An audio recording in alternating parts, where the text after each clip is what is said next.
You have a new book that is called Sister Sinner. I have a real love of this topic. Topic is the woman, her name is Aimee Semple McPherson, and she was alive in the 20s, and she was one of the great leaders of this mega church. She was one of the first people that embraced radio to get her message across, embraced technology. And in LA, she had the biggest show in town, which was her church, Los Angeles Temple. Yep. Or just the Evangelist Temple. Which I go to. Which you belong to. Yeah, which I belong to. I'm very proud of it.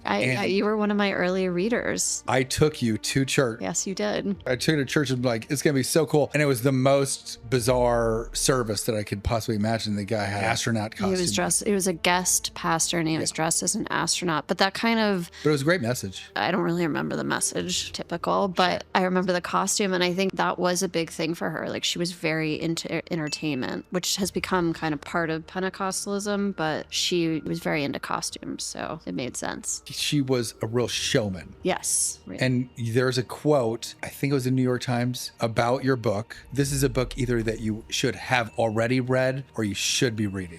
The Los Angeles Times said there are two kinds of Angelinos, those who know Aimee Semple McPherson and those who should. So it wasn't necessarily about my book, although I wish it were, but it's about her. And she was, she was the most famous woman in the world in the 1920s and a huge influence on 20th century American religion and 20th century entertainment. And then she's kind of vanished, but she started the Foursquare Church, which is maybe what you belong to. Technically, I think I belong.